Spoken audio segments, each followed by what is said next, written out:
Ada nampak satu keemasan dekat situ. Leonie dah sampai kat situ tapi relax dulu.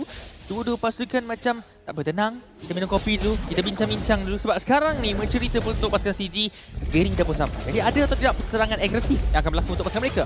Kita bergantung kepada setup terlebih dahulu. Balance bersama dengan Yuni mencari mangsa tapi ia terima fight pada bahagian hadapan. Ravage Fighter cari Raf tapi Raf boleh untuk gelecek macam tu saja. Avatar Garden mencari Ciku. Akan terselamat Mantis untuk dilepaskan. Dua main didapatkan juga Splash Talk. Dilepaskan juga. Tapi kali ini Leonie dapatkan juga dari segi kill tersebut. Tapi Ciku jatuh dengan Bondos. 2/2 untuk 5 minit dan total itu juga dimiliki oleh pasukan Monster Vicious, bukan CG Esports. Tapi sahabat bentar, tekanan ni di bahagian tengah. Kalau mereka berjaya untuk mendapatkannya, ini adalah kemenangan yang jauh lebih besar lagi kepada Monster Vicious. Begitu awal, minit yang kelima membenarkan mereka kawal map yang lebih mudah lagi untuk memberikan tekanan di bahagian jungle, untuk memberikan tekanan di bahagian side lane. Bukan sekadar itu saja. Baru dia habis goal plating tadi. 5 minit hilang goal plating kan. Tiba-tiba tower pertama dah hancur kat setengah. Itu dah lah tengah pula babe. Kalau atas bawah saya percaya lagi lah boleh selamat. Tapi tengah ini menghubung kepada top lane dan juga bottom lane, membuatkan juga kenapa pasukan Monster Vicious ada kelebihan yang lebih baik berbanding pasukan CG Esports pada waktu ini. Balance macam depan sangat Balance. Patah balik rasanya. Ejector cari kepada Bondos. Bondos ada flicker. Tak ada masalah. Apa tahu kan dilepaskan juga. Lihat macam mana Balance sebab selamatkan flicker. Spaston.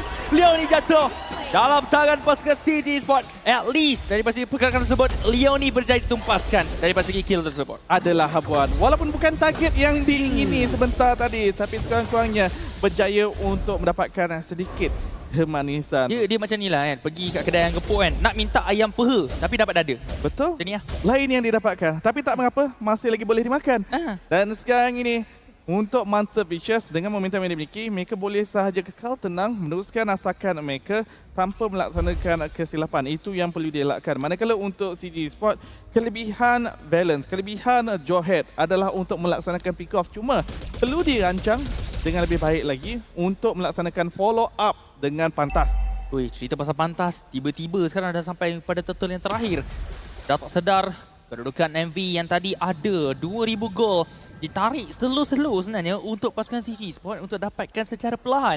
Jadi mana kalau kita dapat lihatkan juga pergerakan turtle memang dah pun dibuat oleh pasukan Monster Vicious. Tapi sekarang ni dengan satu combination balance terkena occasional kill, hilang macam tu saja. Uni dapat satu kill. Pada diaktifkan juga, lihat juga macam mana sekarang Ray 3 mencari kedudukan Uni. Uni dicari, damage yang besar dikenakan juga. Tapi lihat juga macam mana Gary sedikit terlewat, tapi Uni dengan guna Shadow dia masih berjaya untuk selamatkan diri. Gary juga hancur. Raf dapat satu kill, mencari Leonie juga pada waktu ini, tapi dengan Amzik dah pun tiba. Semuanya bertukar arah. Monster Vicious terus katakan tidak apabila Amzik dapat sampai. Ya, tiada lagi Zaman Force untuk beliau. Masih lagi kudahan baru sahaja ada kalau ingin meneruskan serangan. Yuni fokus ke arah serta buat ketika ini, tapi zoni yang dilaksanakan, nyawa yang berkurangan. Yuni memilih untuk beredar pulang terlebih dahulu. Reset semula. Tak ingin mengambil risiko yang sia-sia. Akhirnya telah pun kembali. Okey, jadi kali ini juga Ye3 dah mendapatkan sedikit informasi. Tapi cerita pasal informasi tak boleh buat apa juga sebab nampak Gary tak mampu jauh, baru nak ambil orange buff saja. Tiba-tiba turtle dah hilang depan muka, membuatkan juga MV sekali lagi berjaya untuk mengambil advantage goal. Dia baru saja hidup, dia baru je bernafas. Tahu-tahu dah habis dah objektif. Tapi tidak mengapa, kekal tenang. Sekarang ni pada minit yang ke-8, perbezaan ekonomi tak begitu jauh. Ia masih lagi dipegang oleh MV. Tapi CG Esports sejujurnya kalau mereka menang satu team fight, boleh sahaja terbalikkan situasi ini. Mereka mula memberikan tekanan di bahagian atas. Kita kena lihat apakah respon daripada Monster Vicious. Rotasi telah pun dilaksanakan. Oh, ada traction force di Charles dekat situ. Balance akan cuba cari. Leonie gunakan juga. Apatah Afghani tak terkena balance. Jawara nak balance. Jadi mangsa pertama untuk pasukan Monster Vicious. Sementara juga untuk Amzik. Zaman Force dilepaskan hanya untuk melarikan diri Ciku. Dengan pemakaian Audit macam sukar untuk masuk, tapi Ye3. Barrier Fighter diaktifkan juga. Leonie cuba terpaksa dengan lebih dapat. Tapi ingat macam mana juga untuk Uni. Masih lagi ada Ogisha Reki dan Ye3 masih bertahan. Storm diaktifkan. Tapi Ciku nyaman macam lebur macam akhir. Leonie dapatkan oleh Ciku. Tapi sementara juga Ciku terpaksa untuk akur dengan Bondos. Dapatkan kita semua 3 orang gugur. Untuk pasukan CG Esports, sementara MV hilang 2 sahaja untuk satu team fight tu. Ya, sebab sebentar tadi Quad Shadow tiada untuk Yuni, jadi tak boleh nak menyertai team fight. Tapi kali ini Yuni mencuba. Yuni, Ogisha kill, lepaskan juga. Lihat bagaimana damage yang dikongsi bersama. Tiba-tiba ada ejector. Udah dicari. Tapi Amzik adakah mampu tidak untuk menemukan jawapannya? Ya. Shutdown dimiliki. Dan akhirnya kill yang pertama untuk Amzik percaya dikecapi. Cukup lumayan. Shutdown pula yang didapatkan daripada Uni. Diberikan kepada Amzik. Itu yang diperlukan untuk CJ Sport mula mencari tapak untuk berdiri semula dalam pusingan yang keempat ini. Valen cari Conceal. Conceal cari siapa sekarang ni? Injector dilepaskan juga kepada Leoni. Di kawasan belakang Gary diganggu dengan Momo. Tapi interaction pause daripada Velas sekali lagi. Kedua-dua pasukan sekarang ni masih lagi membolak balik. Di mana diorang nak cari apa yang diorang dapatkan sekarang ni. Tapi jawapannya tak ada. Hanya macam bulu pelepah digosok-gosokkan saja. Saya suka bagaimana untuk pusingan yang keempat ni lebih lagi berdisiplin lah. Betul. Yang dapat saya saksikan. Tak ada gerakan solo yang terlampau banyak dan juga menenda diri. Terutamanya ini adalah match yang cukup penting kepada CG Sport. Sekarang ni lot telah pun hidup boleh sahaja dimulakan oleh mana-mana pasukan, terutamanya buat ketika ini keseimbangan daripada sudut ekonomi telah pun dicapai. Ya, betul sekali. Satu lagi turntable yang akan cuba dilakukan juga. Gary akan cuba diganggu dengan servis baik. Leoni cuba untuk masuk Storm dapat dua. Tapi sekarang ini Jet lepaskan Storm. Storm dilepaskan juga Gary. Randy berjaya terbaik. Berjaya dapatkan juga Lord yang pertama. Lihat juga macam sekarang ini Momo akan cuba menghalang setiap pemain daripada pasukan CG Sport. Dan perkara itu menjadi disebabkan apa? CG Sport juga bijak menggunakan diri terlebih dahulu untuk masuk anti-fight. Sekarang ni kita akan lihat bagaimanakah CJ Sport ingin menggunakan Lord ini sehabis baik. Kemungkinan besar cubaan untuk mendapatkan segala inner threat yang masih lagi teguh berdiri untuk Monster Vicious. Kalau kita melihat daripada sudut itemization untuk Amzik baru saja menyiapkan Enchanted Talisman dan juga Feather of Heaven, masih lagi belum mempunyai Holy Crystal ataupun Stylium Sight untuk memberikan output damage yang lebih tinggi lagi. Ya, benar sekali. Tapi untuk Hayabusa juga ingin melengkapkan item yang keempat, mungkin Atlas Battle. Pelanggaman tangan Uni sebenarnya. Kita kena lihatkan juga bagaimana dari segi Lord ini, pertahanan apa yang mereka boleh cuba lakukan untuk pasukan Monster Vicious. Disebabkan kalau kita dapat lihat, Raf juga dah ada item pertahanan. Amzik baru lengkapkan Holy Crystal. Ini akan jadi satu masalah besar juga untuk pasukan Monster Vicious. Bertahan damage daripada pasukan CG Sport. Masih lagi ada Holy Defense untuk 30 saat. Oi. Pilot akan Yetri dikongsi bersama pula lah daripada segi Hayabusa punya ulti tu. Lihat juga macam sekarang Lord dibersihkan. Tapi malangnya dua Holy Defense, bukan dua, semua Holy Defense dipecahkan dalam masa satu lot saja. Saya rasa tak mengapa sebab beberapa saat lagi Holy Defense memangnya akan lenyap, jadi tak menjadi masalah. 10k berbalas dengan 13 buat ketika ini CJ Sport berjaya untuk mengambil momentum daripada tangan Monster Vicious. Sebentar tadi mereka yang keharapan daripada sudut ekonomi, tapi sekarang ini CJ Sport yang sedang memegang. Bagus sekali pergerakan mereka betul-betul ikut the book sebenarnya. Dan kalau kita dapat lihat juga sekarang ni Monster Vicious 13 kill tapi untuk CG 10. Okay? Yang di mana sekarang ni kalau kita dapat lihat perbezaan gol memang dimiliki oleh pasukan CG Sport. Tapi pergerakan agresif itu kita tak nampak ada. Dan sejujurnya bagi pendapat saya sendiri, saya tak nampak yang di mana Ciku menggunakan Swan Song dan dia boleh bertahan lama. Dia tak ada orang yang boleh jaga kedudukan Ciku dengan memastikan Ciku ni selamat dengan lebih lama. Sebab itu kalau kita lihat, kebanyakan masa Ciku membuka Swan Song di kawasan belakang. Lebih untuk memastikan Gary dalam satu high ground yang selamat untuk Gary mengeluarkan damage output. Jadi gamenya lebih digunakan sebagai defensif daripada offensif untuk CG Sport. Manakala saya juga nak menyaksikan untuk balance mula mencari mangsa yang mampu untuk disuapkan oleh ahli-ahli pasukan. Mungkin diberikan kepada Amzik ataupun mungkin diberikan kepada Gary. Ianya bergantung. Itulah tu. Tapi lihat juga pada damage yang dikeluarkan, Yetri paling tinggi. Ada 42,000 tapi Ciku macam mana kita berbincangkan tadi untuk sustainability masa depan. Dia dah jawab dah tadi dengan pembelian itemization Winter Crown. Jadi mungkin itu akan dapatkan juga kita dapat lihat untuk Ciku lebih bertahan dengan lama yang berada di kawasan hadapan dengan penggunaan Winter Crown. Tapi persoalannya berjaya atau tidak sebabkan untuk pasukan Monster Vicious ni seperti mana yang kita dah cerita pada game yang kedua, mereka banyak sangat variasi hero yang boleh lakukan combination untuk pasukan mereka. Nak penalty boleh, nak avatar Guardian boleh, nak digabungkan bersama dengan Curtain Call juga tak menjadi masalah. Cuma kita juga kena menyaksikan bagaimanakah mereka nak melaksanakan follow up. Sebab sering kali kita melihat CG Sport, mereka berjaya untuk melaksanakan pick off dengan kemas. Cuma Monster Vicious serangan balas tetapi seakan-akan tidak mencukupi. Lot diperhatikan sahaja dimulakan tetapi informasi diterima oleh Valence. Ya, Valence dah pun lihat Yetri nampak Leoni tapi Leoni gunakan town. Lihat tengok macam mana Yetri terselamat pada waktu ini.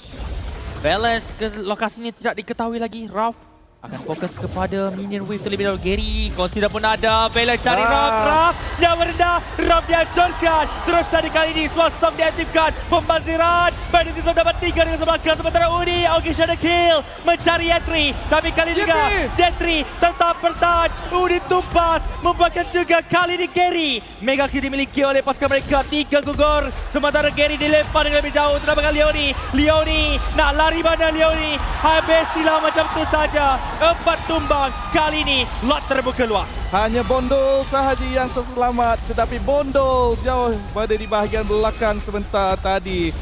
Bijak mereka melihat Raf seorang diri di bahagian bawah. Terus sahaja melaksanakan serangan hendak. Pick off yang kemas. Sangat balas kepada Monster Vicious. Sedikit terlewat untuk memberikan bantuan. Betul sekali. Dan semestinya itu adalah santapan yang paling enak untuk pasukan CG Sport. Mereka dapatkan 4. Mereka tambah pula dengan satu lot yang penting untuk pasukan mereka. Tapi player head to head kita tengok daripada segi kedua-dua mid laner. Bagaimana untuk damage deal dimenangi oleh Chico. Tapi goal per minute dengan kill participation dimenangi oleh Bondol. Ya, memangnya mudah untuk memberikan bantuan daripada jarak yang jauh. Dan perlu saya ingatkan di mana Chico bermain dengan lebih defensif dengan penggunaan Swan Song untuk melindungi Gary ataupun Hamzit di bahagian belakang. Namun begitu kalau kita melihat daripada sudut damage keluaran, ya lebih dipegang oleh Chico sebenarnya. Tetapi itu lebih disebabkan AoE damage lah. Betul sekali. Tapi lihatkan juga macam mana Divine Glyph dapat disiapkan juga oleh Bondlows. Tapi menceritakan tentang itemization yang lain. Mungkin kita akan dapat sikit berbeza. Winter Crown untuk Chico. Outplay yang mungkin menarik seperti game sebelum ini. Betul. Mungkin akan kita saksikan. Tak sabar untuk saya saksikan. Adakah Monster Vicious menjangkakan perkara ini ataupun tidak. Penjangkaan itu mungkin kita akan dapat lihat untuk lot yang kedua. Akan cuba perlahan-lahan untuk masuk Amzik dengan pemakaian Haridnya sendiri. Cuba memberikan tekanan. Gary gunakan juga Maushaka. Menarik ke atas juga telah dirobohkan oleh pasukan CG Sport. Tapi kelihatan untuk pasukan mereka itu yang mereka mahukan. Tiada lagi serangan terus yang akan berlaku untuk pasukan CG terhadap pasukan Monster Vicious. Sama seperti pusingan sebelum ini, mereka tidak tergesa-gesa cubaan untuk menjatuhkan Crystal. Mereka menjatuhkan inhibitor turret satu persatu sehinggalah Monster Vicious menadah kematian yang begitu banyak barulah mereka akan cuba untuk menghabiskan game. Disiplin, itu yang diperlukan oleh mereka.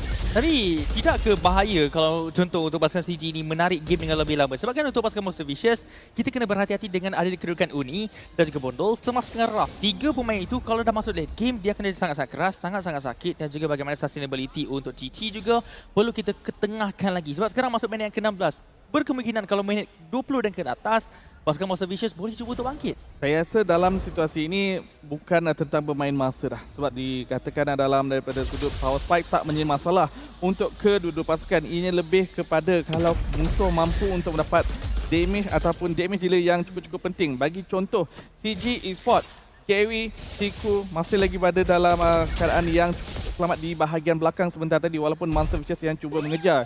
Dan antara situasi yang membenarkan CG Esports mendapatkan kemenangan adalah apabila Raf ditangkap dengan begitu mudah. Jadi kalau situasi ini dibalikkan, kalau contoh Raf, Bondol tidak berjaya untuk diganggu, mudah, bebas melepaskan damage, situasi kemenangan boleh sahaja dimiliki oleh Monster Vicious. Ya, di ibarat macam sekarang ni tengah main tarik tali, termasuk juga tambahan plus dengan disiplin. Ini betul-betul dah masuk game kedisiplinan, macam mana juga untuk lot yang ketiga. Dibangkitkan untuk final lower bracket kita. Ini BO7. Kita baru masuk game keempat. So, diorang rasa macam santai dulu. Kita boleh tarik game ni dengan lama. It's okay. Bagi kita OT pun tak ada masalah. Dan lihat juga macam mana sekarang. Kill perbezaan pun sangat-sangat rapat. So, apa lagi kita nak bincang ke sekarang ni? Hanya dengan decision making sahaja dekat dalam perlawanan yang mereka boleh lakukan. Saya juga dah menyaksikan bagaimanakah kedua-dua EXP laner ingin melaksanakan zoning. Yetri dan juga Momo akan memainkan peranan yang cukup penting. Tapi di bahagian bawah, tiba-tiba Udi jatuh. Yetri cuba untuk masuk. Tapi dilihatkan juga macam mana zoning out yang baik daripada Yetri. Membuatkan juga MV. Ibarat nak melihat pun tak sudi. Nak mengambil pun tak boleh. Terus saja CG Esports mengunci lot yang ketiga secara percuma disebabkan Udi tersilap langkah pula, mungkin keluar rumah kaki kiri rasanya tu. Deja vu dengan lot sebentar tadi. Sebelum ini Raf yang ditangkap, kali ini Uni pula peluang kemasan untuk CG Sport mendapatkan poin yang kedua.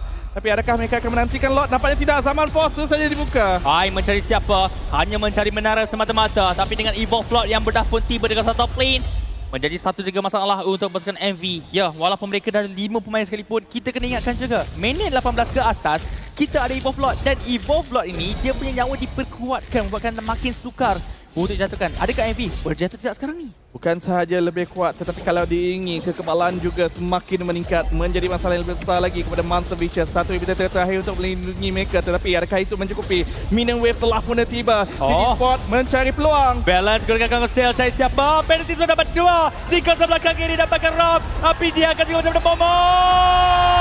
Hancur dengan Chico. Leoni juga tumpas. 4 gugur. Membakar terus dari Kristal. Diberi tumpuan. Comeback is real. Dizzy, game keempat, 2-2. Ketinggalan